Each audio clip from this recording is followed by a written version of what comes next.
Well, good afternoon from Tummel Bridge.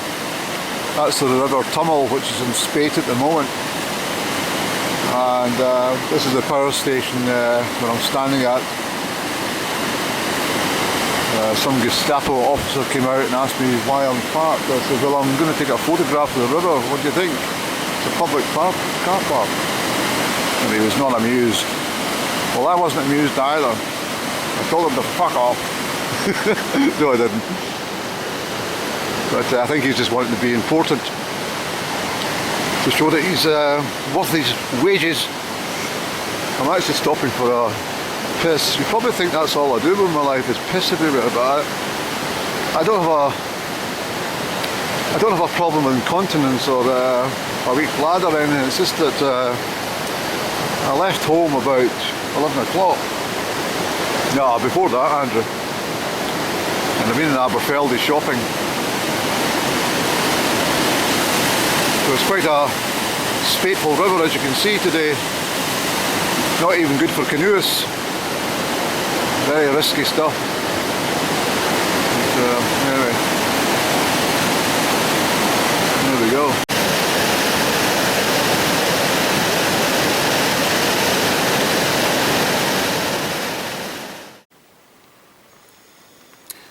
Good afternoon from Kinloch Rannoch, just after 1 o'clock. I'm not entirely sure why I drove up. Well, actually I do know. I'm going along to that shop. I'm going to ask if they know this woman. I'm still very much affected by the impact of September's one-off encounter.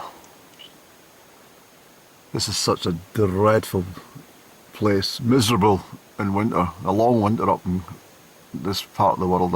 I have to say, the water levels on the road is something else. Quite a difficult drive actually, coming over from Aberfeldy. It's just quite tricky, and there's plenty of snow on the top glen coming from Amalree to Aberfeldy. But I had to get out the house and I had to get moving somewhat and get some provisions.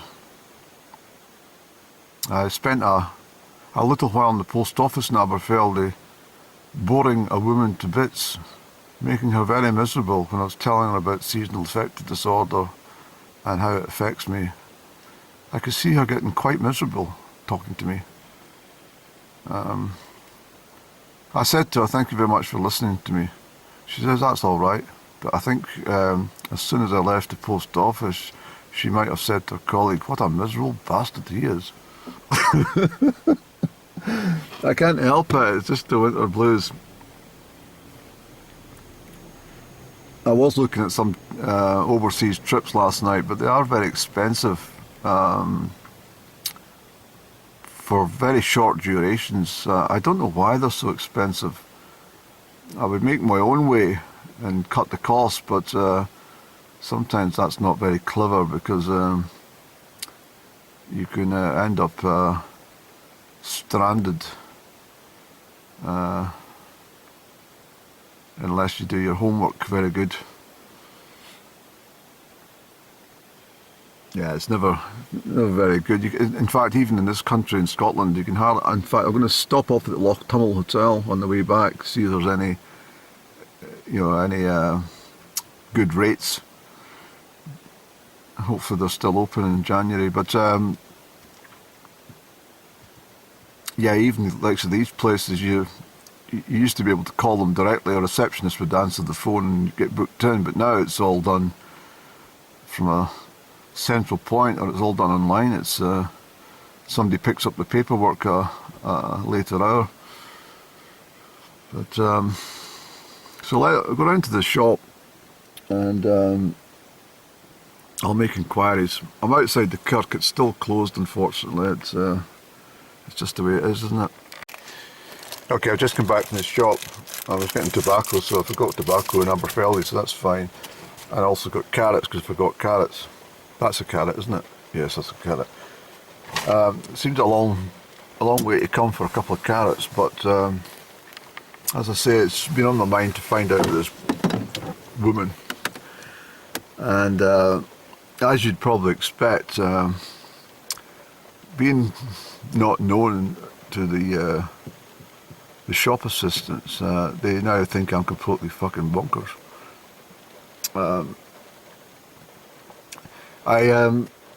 I said, are you local? And she said, the girl behind the counter said, yes. I said, do you mind if I ask you a question? I mean, I say girl, I mean, they were, in fact, I think they were older than me, this woman, and the other one was probably younger, but they certainly weren't, like, no common sense teenagers or fucking young adults, you know, even adults in their 40s now don't have any fucking brains. But, what do you call it? Yeah, so I said to her, do you mind, are you local? She says, yes. I says, do you mind if I probe and ask you about a person that I encountered back in September, who comes from this region, I believe. So she says, do you have her name? I says, well, this is her name. I'm not giving it on camera because I don't want to do that. She says, that's a very unusual name. I says, I know. She says, did she spell it? I says, no, but I can only assume it's this. She says, yes, that's what I was thinking. And did she not mention whereabouts in Kinloch Rannoch? I says, no, she said she stayed in Schiehallion. So the other woman piped up. She says, there's no houses in Schiehallion. I says, I know. That's exactly what I said to the woman. I says, there's no properties there. There may be some in the, you know, surrounding the mountain, but there's none on Schiehallion, if you understand. So anyway, they hadn't a clue who I was talking about. And when I said that she had said that she lived in Schiehallion, that's I could see them both looking at me as if to say, do you honestly believe that? And are you off your fucking head? But mission kind of sort of accomplished in some respect, because if the shop doesn't know the name, generally, I mean, there's a good chance the woman has never given their name in the shop, but if she lives in this neck of the wood, there's a good chance at some point she's been in the shop for something. I don't know, I mean, maybe she doesn't go shopping. I don't know, but this seems...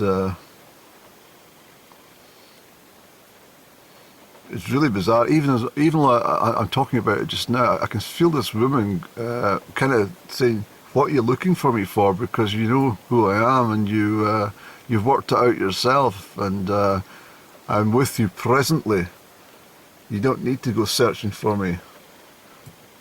That's the kind of impact this woman's had on me. I mean, I'm not losing the plot, but the whole episode was so unusual, so unreal.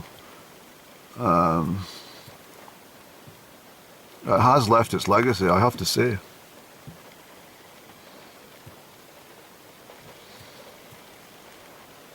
Anyway, I asked them about the coffee. They said that if you try some of the hotels, but I don't want to go traipsing around looking for a hotel. Well, I'm going into Loch Tummel, isn't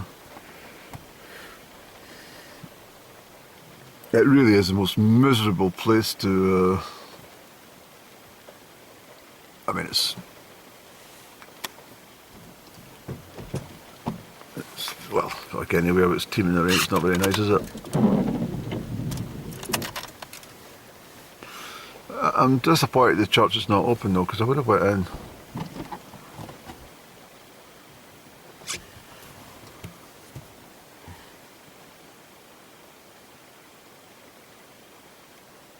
I think what I'll do is I'll have my cigarette, and then I think what I'll do is I'll make tracks back the way before the light starts to go.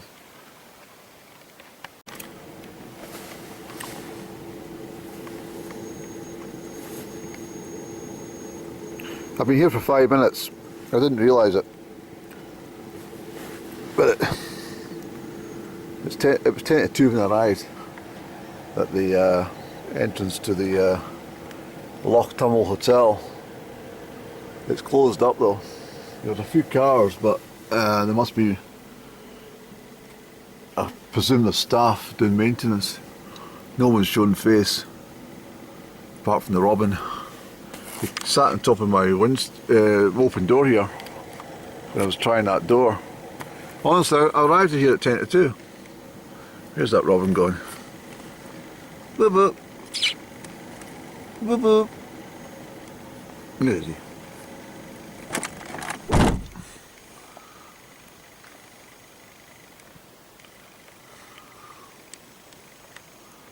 Anyway, we'll go. I wonder what I'm filming for. They are looking out. Anyway, I tried the door. Nothing. It's not a very grand entrance, is it?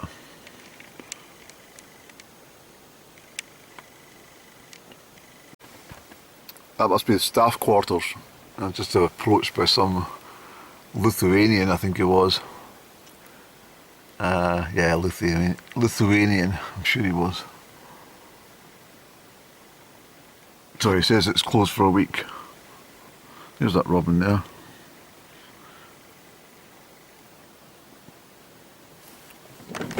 Hey, boo boo. What's up? I've not got nothing for you. I haven't got anything for you. He just came out that door, that guy. Saw my camera and fucking went back in again. He must have thought that I'm up. He must have thought that I'm from the Home Office searching for illegals.